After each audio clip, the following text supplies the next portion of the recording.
In today's video, I'm going to show you how you can change the default thumbs up button on Facebook Messenger. Super simple, super easy. So without further ado, let's jump right into it. So the first thing you want to do is open up Messenger itself.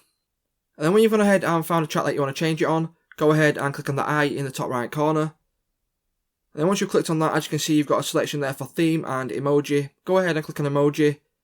And as you can see, you can go ahead and change it to whatever you like. So I'm just going to go ahead and change it to this star. And there you go, it's easy as that. Now I've changed to a star, you can go ahead and change it back whenever you like. And there you go guys, I've changed the default up thumbs button. And it's super simple, super easy.